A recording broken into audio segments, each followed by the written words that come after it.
Good afternoon, everyone.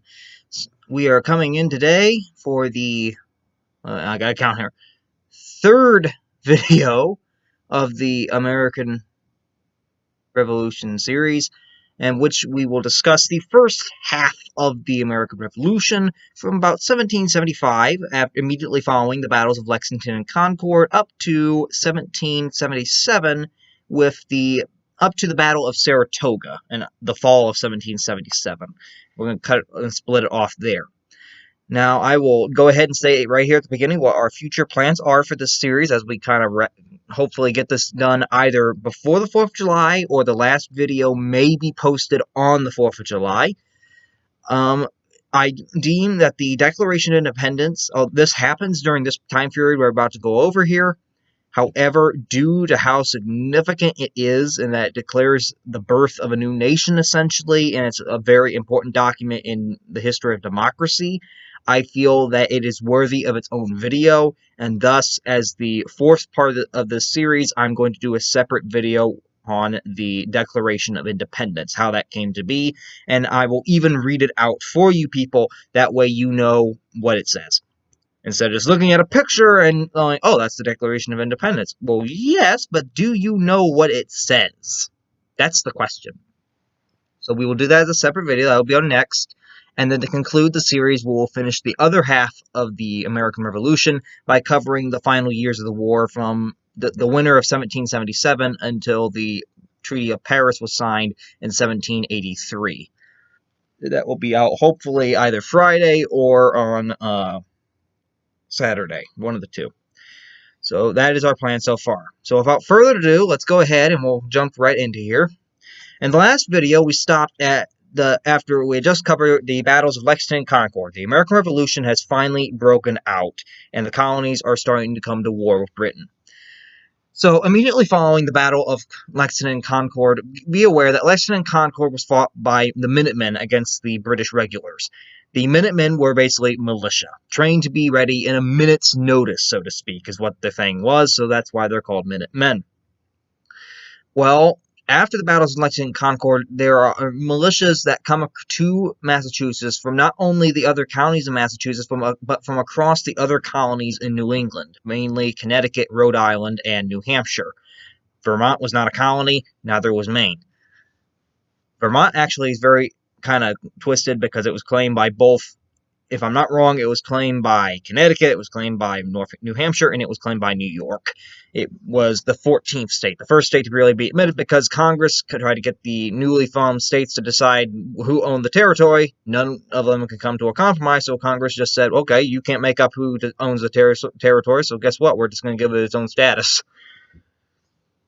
So, following the battles of Lexington and Concord, there are thousands of these rebel militias that start coming across from the New England colonies and the rest of Massachusetts.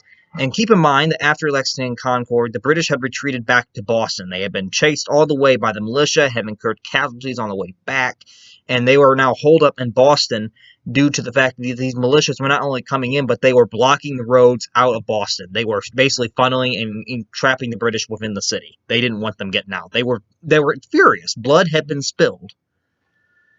And many of these militia had little to no military training. They were just common people, like farmers or farmhands, some people like that. They really didn't have a whole lot of military experience, so in odd terms, yes, you might have had thousands, but do they really know how to handle a firearm?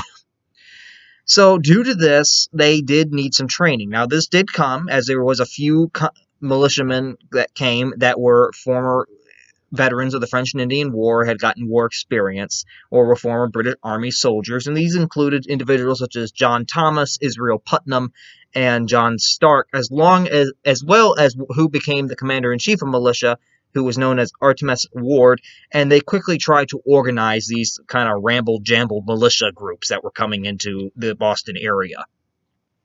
Now, General Thomas Gage, the member who is still in command of the British, and by this point he's also the military governor of Massachusetts, he has proclaimed he basically waits in Boston. He doesn't make any further moves because he can't afford another Lexington and Concord, and at the same time, he doesn't want to antagonize the colonists further. He sees that there's already a very tense situation that has spilled out.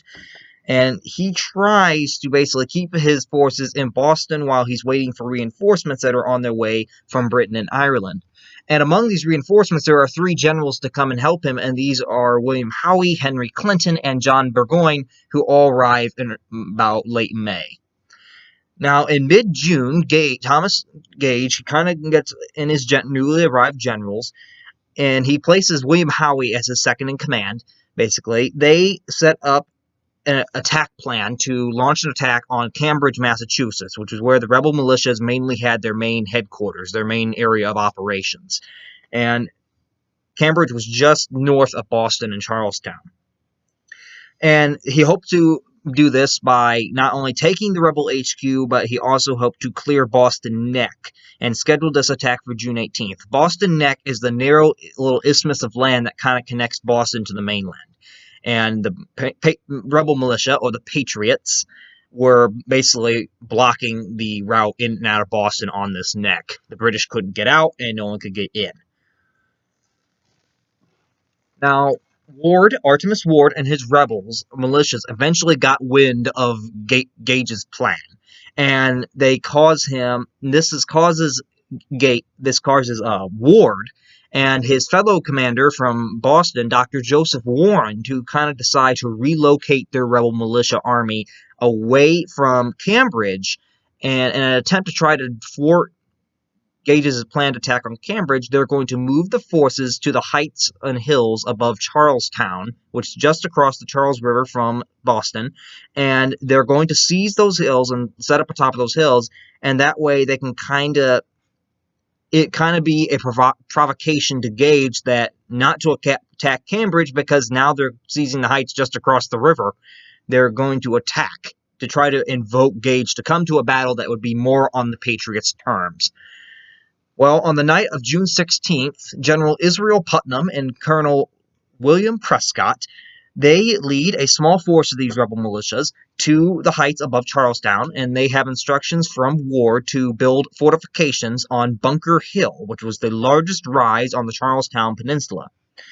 Well, when they are on their way there, once they arrive in Charlestown, both Prescott and Putnam change their minds, and they decide to set up camp and build a fortification on top of Breed's Hill, which is much smaller than Bunker Hill, and they decide to do this because it's closer to the British ships, it's closer to Charlestown. It would be much more of a provocation to openly try to challenge Gage to attack them. However, what they don't think about is that Breed's Hill, not only because it is smaller, it is harder to defend, and of course, it being closer to Charlestown, it's also very close to Boston Harbor, which is now brings this hill is in range of the British naval guns on the British ships in the harbor. It can be bombarded. Well, all through the night, they build a fortification on top of Breed's Hill. They build earthworks, like trenches and stuff like that. Well, at daybreak, the British kind of catch the British sentries kind of start looking around, and they all of a sudden look toward Charlestown, and they see that there's a new fortification that has popped up overnight over there, and they're like, oh my. And what happens is, first, the British ships in the Boston Harbor, they open fire and bombard the ship with cannonballs. Of course, that doesn't go real well. It kind of kills a lot of the Patriots and damages the fort a little further. After this is done, Thomas Gage kind of decides to change his plan. He cancels the march to Cambridge, Massachusetts, and decides to send General William Howe to march an assault on the hill to immediately take the rebels and attack this fortification to get rid of it. Well, this happens. This is now June 17th of 1775. Howe and his troops cross the Charles River on boats, and then they try 3 times to take this hill. And it isn't until the 3rd time. Each time, the Patriots do push them back, except for the 3rd. The first 2 times, the Patriots pushed the British charges back down that hill. They got that much of a good defense that they can push them back down. On the 3rd time, the Patriots do retreat, but not because the British overcharged the position, but because the Patriots had been low on ammo, and they finally ran out. And once they ran out of ammo, you're not really going to be able to do much unless you club them to death, so you might as well just get out of there. So the British, yes, they won Bunker Hill, but they only won it because of the Patriots running out of ammo. And it wasn't. The British passed it off as a victory, but at the same time, it was a very costly victory because the British lost more than the Americans did. The British suffered 1,054 casualties out of a force of 2,300. This was 40% of that force was killed, though the American militiamen only lost 450. Yeah. And the British had even lost some officers, as did the Patriots. The British lost Major John Pitcairn, who had commanded the troops at Lexingtonn and Concord for the British, and the Americans lost Dr. Warren, who had been Ward's kind of co-author of the Bunker Hill Plan. And following Bunker Hill, General Thomas Gage was officially dismissed as Commander-in-Chief of the British forces, and he was replaced by his second-in-command, William Howe, who now takes command of the British forces in Boston. And just to add this here, I myself have a little bit of connection that I've recently discovered to the American Revolution. I have two ancestors of mine that served in the war. Both were from Connecticut, as my family at the time they come over here in about 1650. My family, the Beebes, immigrated over here to the colonies. They lived in Connecticut, and at the time of the American Revolution, my sixth-generation grandfather was named Daniel Beebe. He served in the Connecticut militia, and he fought in a couple skirmishes with the British Army. And the other one I found out is much more surprising to me, is I have a personal connection to Bunker Hill, given the factor that my sixth-generation great-uncle, Thomas Beebe, he actually fought at Bunker Hill. And he actually, to my knowledge, from what I've learned, he ran out of ammo in his original musket, and after he found the body of a dead British soldier, he took his musket and he continued to fire with that musket until that one ran out of ammo and then retreated. And he served throughout the war. Both of them lived through the war. So for me, the Bunker Hill one is kind of also personal because I actually have one of my ancestors actually fought at Bunker Hill on the side of the Patriots. So for me, it's a little personal. Okay, as we continue here. Now we get to the Second Continental Congress. Now this has begun happening in May of 1775 before Bunker Hill, but we went ahead and did that first. It goes more in time with Lexingtonn and Concord. True to the promise from the year prior at the First Continental Congress, where they agreed that they would reconvene in May of 1775, the delegates from the First Continental Congress reconvene in Philadelphia on May 10th of 1775 for what becomes known as the Second Continental Congress. At this Congress, there are some new delegates that join them. Among them, you have some like John Adams and Thomas Jefferson. Well, Congress decides to act as a government for the 13 British colonies because Massachusetts in particular has been asking for it, and they decide to serve as some form of a national government for the time being for the colonies. And at the same time, they decide to send aid to the rebel militias in Massachusetts. They're going to stand with them, and they're going to officially create a continental army for the defense of the colonies, is what they put it as. And they also agree that they will try to peace petition King George III into bringing a peaceful solution to the conflict. Now, the biggest crisis that occurs in the Second Continental Congress is the decision. They've decided to create a national kind of army. Who will lead this army? Who is going to be the commander-in-chief? Now, there was a bit of debate over who this should be, because there was a major fear that if whoever they have put into each colony wanted someone from their own colony to be a general in the army and blah, blah, blah. But at the same time, there was a great fear that this is going to be a large army in the colonies.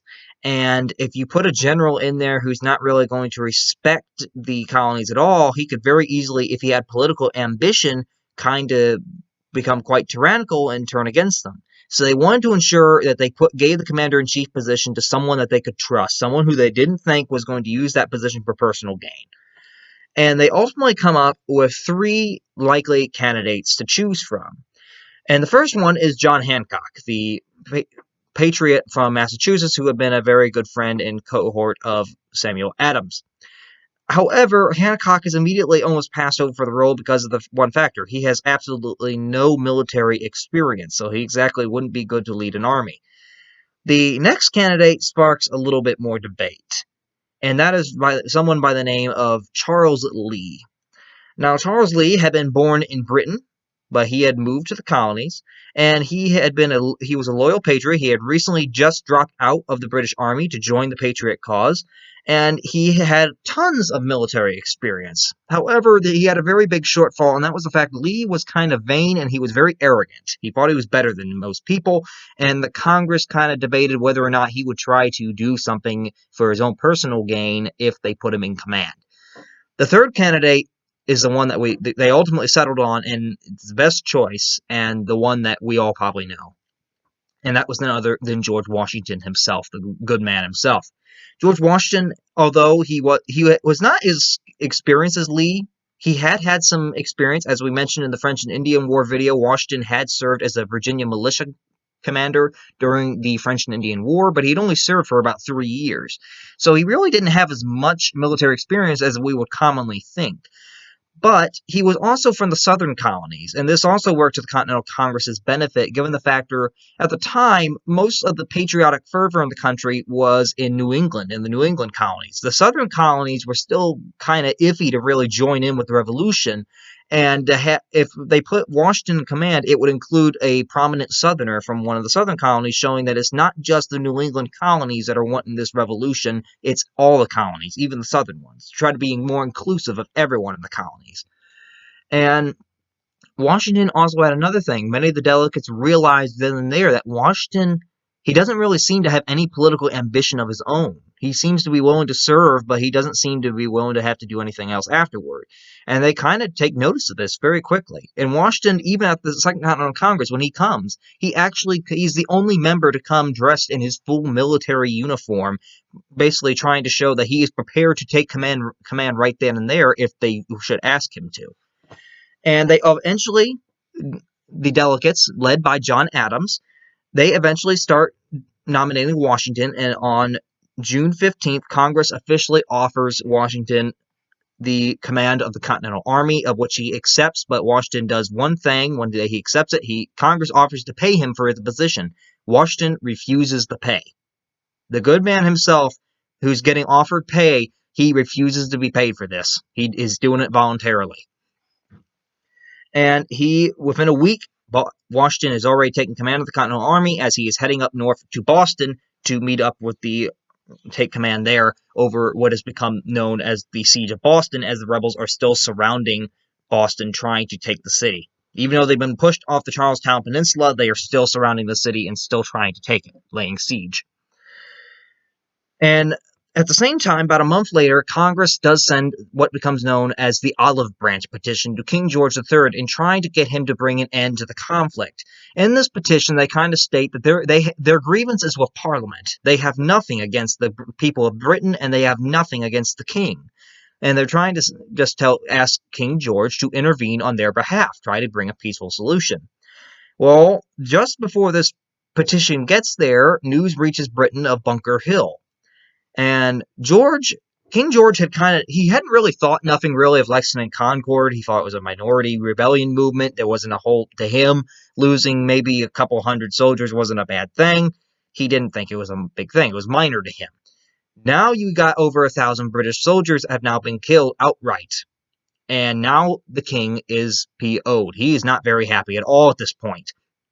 And when the Olive Branch Petition arrives, King George actually he refuses to even read it. He automatically issues a Proclamation of Rebellion, and in this proclamation, King George, he basically declares that the colonies are in open rebellion against Britain and the Crown. He basically says, yeah, we're going to war because you guys are just openly rebelling against authority. So what happens follows that, and here we'll show an image. This is an image of Washington at the Second Continental Congress. You can see a couple prominent members as well in the photo. Well, little image, other than Washington. You have Washington here. I think right here is John Adams. And over here is Benjamin Franklin. Just kind of watching. And keep in mind, again, I mentioned that Washington was the only one in his military uniform. Again, that kind of shows in this picture. He's wearing his military uniform. Now, Washington, as we mentioned, heads to Boston. He immediately, upon arriving, tries to organize and kind of clothe and supply this new army of his that's being created. Because at the moment, they're recruiting soldiers from across the colonies, so the militia in Boston, Massachusetts is largely what he has to command at this point. He really doesn't have much else. And they go ahead and they attempt to create this new fighting force, and at the same time trying to increase their support for the revolution from the southern colonies as well. In December 1775, Congress approves an invasion of Canada, thinking that we can easily take Canada as a colony, and maybe they'll even join in with us against British rule. Well, they thought this was going to be easy. They didn't think it was heavily protected, and it doesn't work out like that. A Patriot force is sent to Canada under the command of Generals Richard Montgomery and Benedict Arnold, who I think we all know what he did later on, but that will not happen in this video. That will happen in the final video. That was later in the war. Yes, Arnold at one time was a good soldier. At one time, he fought for the Patriot cause. He was a good general. And then he did something that he really should not have, and now today his name is tarnished. The invasion, they had planned to take Montreal and Quebec in Canada. Well, they succeed in taking Montreal, but they failed to take Quebec. And Montgomery is actually killed in trying to take Quebec, and Arnold ends up getting wounded. His leg ends up getting hurt. And they eventually retreat back to Montreal, and unfortunately for them, they can't really move. So they kind of get stuck in Canada for half a year until they eventually retreat due to the British getting reinforcements. So that is what happens in Canada. That doesn't really go real well at all. Okay, where were we at? I do sorry for this small pause. Anyway, we got through Canada. So now we get to 1776 with the war breaking out, and really going into full effect, I should say. Over the winter of 1775 to 1776, Washington he's already arrived in Boston. He decides that he's going to try to break the siege near Boston and force the British out of the city once and for all. In order to do this, he sets up his HQ in Cambridge, where Artemus Ward and the rebel militia had already previously established a base. And he basically orders to continue the siege with the militia. Now, again, he's still relying on the militias, as recruiting for the Continental Army is very slow at this point. And it's just kind of a slow process. Well, in the autumn of 1775, Washington had ordered his General Henry Knox, who later becomes our first Secretary of War, which today is the Secretary of Defense, it's just a different name. And Henry Knox, he sends him to have the cannons that were captured earlier in 1775 at Fort Ticonderoga when Patriot rebels under Ethan Allen's Vermont Green Mountain Boys and Benedict Arnold had taken the forts near Lake Champlain in New York. He ordered that Knox was to take the cannons from that fort and bring them to Boston. Well, Knox and his men, they take all winter. They're pulling them with ox. They're big cannons, so they're big artillery, and they finally arrive in early March of 1776. Now, Washington, he has these newly arrived artillery cannons placed over Dorchester, on top of Dorchester Heights, which is overlooking the city of Boston. Basically, he's got artillery pointed right at the British, and they can't do nothing. Well, William Howe, he quickly realizes his little forces in Boston is holding of Boston is no longer going to be possible, and he gives the order for the British to evacuate the city on March 17th, on St. Patrick's Day. However, Washington and the Patriots they don't interfere with Howe's evacuation due to the factor that Howe had threatened that if the Patriots should try anything during the evacuation, that he will light Boston ablaze. He will torch the city. So they stay back and allow him to escape. Howe goes in his British forces, evacuate and sail up to Halifax in Canada, and they receive reinforcements there, and they then begin planning for an invasion of New York, which is where they're going to get a lot of support, as there's a lot of Loyalist colonists. Loyalist colonists are the colonists that are living in the 13 colonies, but they're still loyal to Britain and the king. Keep in mind, the Revolution, yes, was a war against Britain and the Americans, but at the same time, it was a civil war, as not every one of the colonists supported the Patriot cause. There was those that were still loyal to the British crown. So as much as it was a Revolutionary War and War for Independence, it was also a civil war of neighbor against neighbor. Now, Washington immediately, he begins marching to south in order to try to fortify New York City and try to get a defense ready for the city as he gets wind of what Howe is going to eventually do. Boston is now liberated, and it remains liberated for the rest of the war. It actually provides a very good shipbuilding base. I know that might have sounded wrong. I don't know if it did or not. I did not say the other one. But it provides a good shipyard for them to build new vessels on during the war. In Quebec, Canada, keep in mind that Benedict Arnold, as Montgomery was killed in December of 1775, he and the remaining Patriot forces finally abandoned Montreal in the spring, and they march south, and they go into New York, near Lake Champlain. Well, the British, under their commander, tried to march down from Quebec in order to go down into New York, and when they reach Lake Champlain, they are confronted by an American little lake fleet that Arnold has kind of constructed, and although they destroy the fleet, it does prevent them from retaking Fort Ticonderoga. However, at the same time, in 1776, the war starts widening, as by this point, the southern colonies, mainly Maryland, Virginia, the Carolinas, and Georgia, are now becoming fully involved in the Patriot cause. They're finally lending their full support as they start realizing all the colonies are united in this.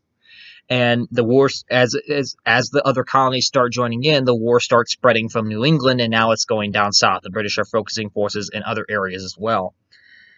And the first thing really comes on February 27th of 1776 at Moore's Creek Bridge in North Carolina, where a band of Loyalists is utterly destroyed by a group of Patriots. And then in June of 1776, the British attempt to take Charlestown, or Charleston, South Carolina. At the time, it was called Charlestown. And they try to get into Charlestown, South Carolina, or we're just going to say Charleston, as what it's known as today, by sending a naval fleet into Charleston Harbor. And unfortunately, for the British at least, fortunately for us, they get pushed back and fail due to the factor that the Patriot forces in the city had, under William Moultrie, had basically erected a wooden palmetto wood fort on Sullivan's Island near the entrance of the harbor, which was later renamed Fort Moultrie, which is still there today. You can actually go to Charleston and see it. And this pushes the British fleet and prevents them from really taking Charleston. Now, the British do eventually take it, but we will cover that in the second half of this video, because that happens later in the war. But the first time that the British try to really invade the South, they fail. They get pushed back. In June of 1776, at the same time as their failed attack on Charleston, South Carolina, Britain sends General William Howe back down from Halifax, Canada, and he sends him and his brother Richard Howe, who is an admiral of the British Navy, with a new large naval fleet and 34,000 British and Hessian troops. Now, Hessians are German mercenaries. They're Germans from the German states in Europe, as Germany's not a unified country at that time, that are paid by Britain to help them fight. So they're called Hessians. Don't know where the name came from. And they go to invade New York, and they arrive on June 5th and land on Staten Island. The Continental Congress, which had already basically declared American independence in just about a day before with the Declaration of Independence, which we will cover in our next video. I don't want to make you think that we're not going to cover that. I understand. It's just that is such a monumentous thing. I want to cover it separately. And at that point, they'd already declared the independence of the 13 colonies to be a new nation, so to speak, the United States. And they get word that Howe has he's been given a negotiating commission. And they thought maybe Howe was going to be able to discuss peace negotiations with them. Well, it later comes to be known that Howe, the only authority he really has is to issue pardons or submissions. He can accept pardons, he can issue pardons, and he can give submissions. So that doesn't... Once Howe realizes that none of the Americans are really going to do that, he starts marching. Now, Washington had gotten down to New York before Howe had ever got there. He had fortified New York City, and he did send his army into good defensible positions. However, there was a critical flaw in his defense, and that was the factor that his left flank was kind of cut. It was kind of separated from the rest of the army by the East River. It was across the East River, and the rest of it remains on the Hudson. Well, the British have that large naval fleet, and they use that fleet to drive a wedge between those two flanks, in which Howe is able to force Washington and the Patriots off of Manhattan, out of New York, and off of Manhattan Island. So New York's captured. New York City is captured very, very easily by the British. And now the British, they then, on August 22nd, Howe's army lands on Long Island with around 20,000 men, because Washington's men had, after fleeing Manhattan Island and New York City, they fled to Long Island, and there they pushed the Americans away from Brooklyn, which was a suburb of New York at that time. Today it's kind of merged into the big mess of a metropolis it is. And Washington, he loses 1,400 men there. And having lost 1,400 men, he's also at risk of being surrounded, and he evacuates back to Manhattan Island overnight during the fog. That way the British don't see him. Howe then again re-invades Manhattan Island, and he invades Manhattan Island, and in September he drives Washington off it in October. Washington, he tried one more last time to try to block Howe, tried to stop him, and at this time he leaves the garrison of Patriot forces in Fort Washington and Fort Lee on the Hudson River behind. Well, Howe defeats Washington once again at Chatterton Hill on October 28th, and then he subsequently slips behind Washington's army. Here's Washington's army, here's the front. Well, here, I don't know how to do this. Washington's army, here's the front. Howe just goes, oop. And he gets behind them, and he actually captures Fort Washington on November 16th, and he takes 3,000 prisoners. Washington and his Continental Army then finally realize the fight for New York is lost, and they escape across the Delaware River. And Howe and the British then set into kind of winter headquarters in New York City and establish kind of outposts around that and in neighboring New Jersey.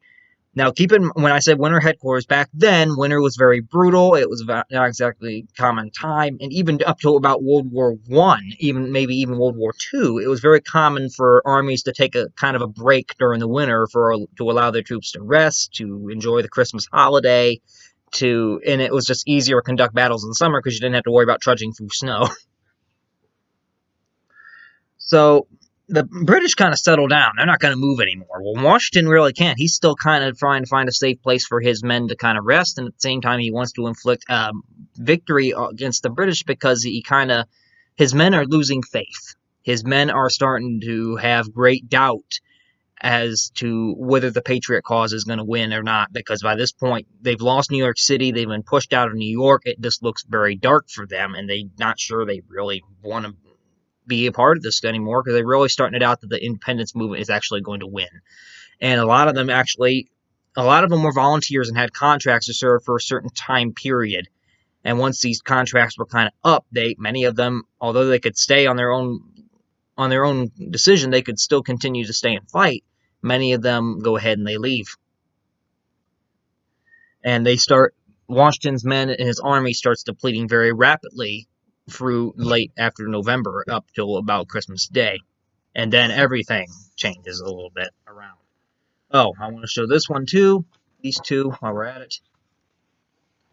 We mentioned Battle of Bunker Hill. I forgot to show this is a painting of the British marching up on Bunker Hill. That is where my ancestor actually fought in, so I have a personal connection to that.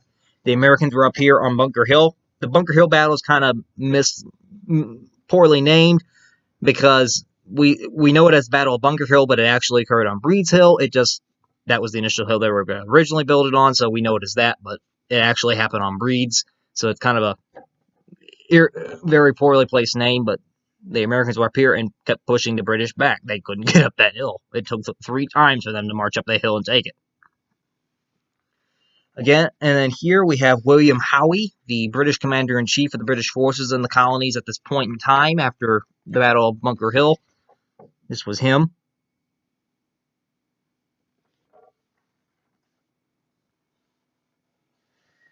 So what happens is Washington realizes he needs to pull a victory, and this comes on Christmas, on the day after Christmas in 1776 in Trenton, New Jersey. On Christmas Day, Washington and his army of 2,400 men, they make a daring attack on Trenton, New Jersey. They overnight on Christmas Day night, they go across the Delaware River that night in their boats to transport the whole army, the cannons, the horses, the men, everything. And the next morning at dawn, they attack a Hessian garrison that is stationed at the outpost of Trenton, that the British have established in Trenton, New Jersey. And the Hessians are caught entirely by complete surprise. And the Americans actually take over 1,000 prisoners and even kill the Hessian commander. This kind of starts lifting the American patriot morale. They start beginning to lift a little bit. It's kind of a symbolic victory. And more men are now willing to stay with their contracts, and some even to come back. And Washington, he leaves Trenton behind on January 2nd of 1777 as the new year kind of comes around, because the British send reinforcements under Henry Clinton to retake it, so he gets out of there before they arrive. And the next day, on January 3rd, he again attacks the British at Princeton, New Jersey, and actually wins another big victory. And then he settles in for his winter camp at Morristown. They weren't exactly they didn't retake New York, but they boosted the morale of the Patriot movement because we're winning some victories here. We're still beating the British a little bit. We might have lost some, but we are still beating their butt, and there's still hope. This is probably the very famous painting now of Washington and his men crossing the Delaware. It's not exactly accurate because in real life, I don't think these little rowboats were in a river full of ice. They were very flimsy, and I don't think it would have been a wise thing for Washington to have been standing up on one knee. He probably didn't do that in real life, but it kind of dramatizes the painter, the artist did.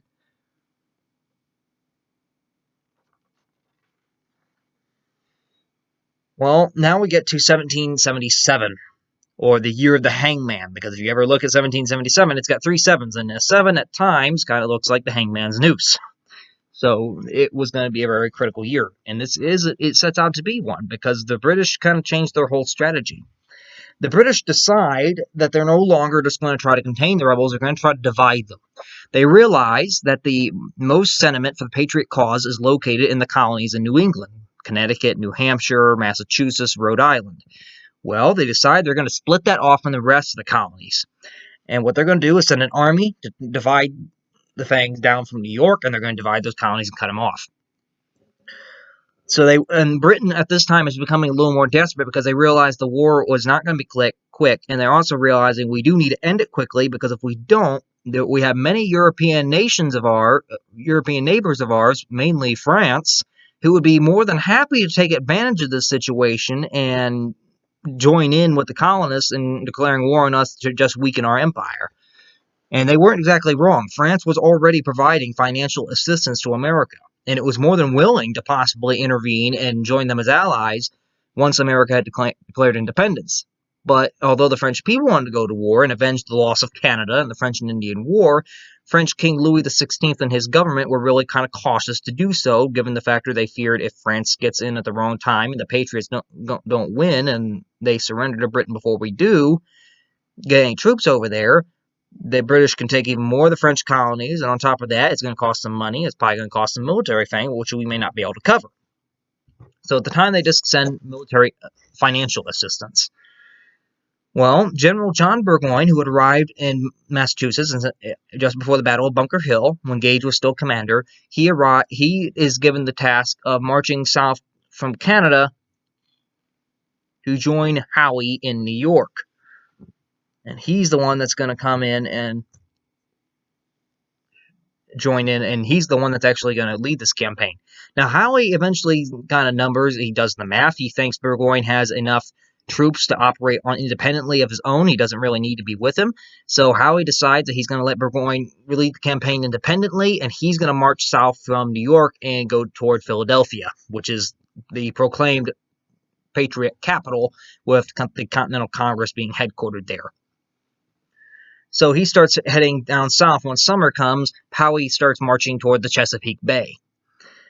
They land on the bay, and they defeat Washington at Brandywine Creek in Pennsylvania on September 11th of 1777. And Washington then subsequently attacks. Well, hold on here. After taking that, Howe marches toward Philadelphia. The Continental Congress, learning that Howe's on the way, they evacuate the city and go evacuate to York, Pennsylvania. That's where they flee to.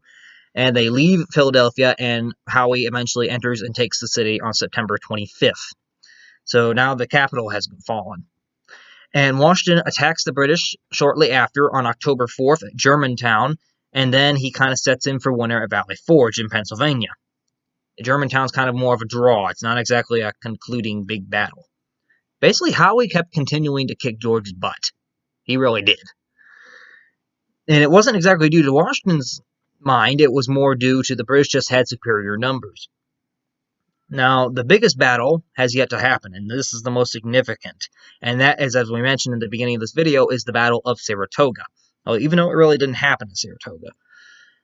Earlier that summer, as we mentioned, Burgoyne and his army had been given independent leave to lead this campaign to kind of accomplish Britain's plan of separating the New England colonies and cutting them off from the rest to try to break and separate the colonies. Basically, divided they'll fall. Well, British troops start marching south to Albany, New York. And they have an army of 9,000, and this consists of British Loyalist Indians. Keep in mind, there are Indians at this time that are taking sides. Most of them side with the British because they know that the colonists want to expand westward, and Britain's kind of taking some measures to protect them, and they deem that if the colonists win and become independent of Britain, they'll be expanding west and taking our land. So a lot of the Indian tribes tended to side with the British in the struggle. Now, there were a few that did side with the Americans, but a lot of them did side with the British. And, of course, Hessians and Loyalists. Now, Burgoyne intends to meet up with fellow British General Barry St. Leger's army, who is coming through the Mohawk Valley toward Albany. They're going to meet up there. On July 5th, Burgoyne's army does retake Fort Ticonderoga, and they continue the march south. Well, the Americans get word of this, that the fort is fallen, and they realize what Burgoyne's going to do. They realize the threat that's going to happen if him and St. Leger's army meet up, that they will successfully be able to cut off the New England colonies. So the Americans start organizing an army to try to counter this under General Horatio Gates. And at the same time, a group of American patriots start cutting trees down on the path through the wilderness that Burgoyne is taking to march down to Albany, and this kind of delays his arrival because he's constantly having to clear trees from the road. At this time, northern New York was still largely wilderness. It wasn't like today. Now, the British, they launched two smaller things. Before they get to Albany, they launch a raid into what is now Vermont to try to get some new horses for the army. That's in August. And at the same time, they attack another American fort, and both of these get badly beaten and sent back. They don't accomplish well, and this also causes St. Leger to retreat. This is his army that goes, and he's now retreating. So now Burgoyne is the only one heading to Albany now. And it's not looking good for him. It's starting to turn the tables, and that happens in September. And Burgoyne finally reaches the Hudson River in September. Well, the Americans, under Horatio Gates, as we mentioned, and Benedict Arnold, who was returned from Canada, they engaged the British at Freeman's Farm in New York on September 19th. And they subsequently have another battle in which they actually definitively crushed the British. They crushed Burgoyne's army and surrounded it at Bemis Heights on October 7th of 1777. Burgoyne realizes that he's not going to be able to put up any resistance. He cannot retreat. He's done for. He got to surrender. And so he decides to do so at Saratoga. Battle of Saratoga did not happen. It's where the surrender took place. Battle of Saratoga, as it became known because of the surrender place, it thwarted the primary British objective. The British are not going to be able to cut off the New England colonies as Burgoyne's army is now, it's gone, it's surrendered. Well, it does a very much more critical factor, and that's the factor that his army loss is a crushing blow for the British. Remember, this was a 9,000 strong army. That's pretty impressive for just a group of rebels. And France finally takes notice of this in Europe, and they finally decide that the Americans, they just won Saratoga. They can win this war. the Americans realize it too, and so do the British. They realize that after Saratoga, all three kind of realize the Americans, if they push hard enough, they can beat Britain's butt. They can win this war. And France kind of realizes this, and they take advantage of the situation and finally decide to formally recognize the United States and ally with it. France becomes the first ally of the United States and decides to enter the war on the side of the colonists. And now France is now that it's joining in, they can give more than just financial aid. Now the French are going to give ships, they're going to give troops, generals, and supplies to the Americans, and they're going to send their own to help fight and engage the British on the high seas, which before that, Britain's authority in the high seas was really unchallenged because the British Navy was the British Royal Navy was the most powerful navy in the world at that time, and the Americans had a small fleet of privateer, basically hired pirates, to attack and harass the British shipping, but they could never really counter the British Navy. Well, the French have a very big navy of their own, so now they've got something to try to distract the British Navy. So that is what basically happens in 1777. I mean, we'll cover Valley Forge in the second half. That happened late in the year, but we covered up to Saratoga here. But Saratoga, it really changes the ball game as it brings an awareness to the British that they could lose the war, and to the Americans and the French that America can win this, and we will win this. And France finally recognizes the United States, and the United States has gained its first major big ally that's going to help it.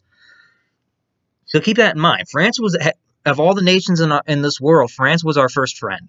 If you live in the United States, France has been our friend since we basically declared independence. So that is what ends here up to this point. We will continue with the Declaration of Independence video either tomorrow or on Thursday, and hopefully the second half on Friday or on the 4th of July itself on Saturday. So that is all I got for this video. Like or subscribe to the channel as we continue to go through this, as we're going through this series, or if you see any other videos in the prior videos that I've done, do be sure to subscribe to the channel if you like them, as well, as there will continue to be more and more that come through the months and days to come. So be sure to do that. Be sure to leave any comments below that you may have about this video, any details that you may know, any details that you'd like to add, anything you'd like to point out. Just be sure to put that in the comments below. So that's all I think that we have it here.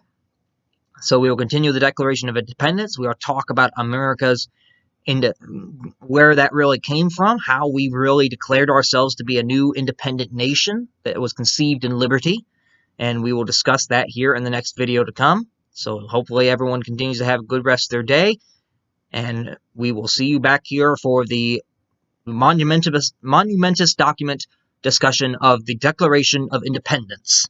America is finally independent.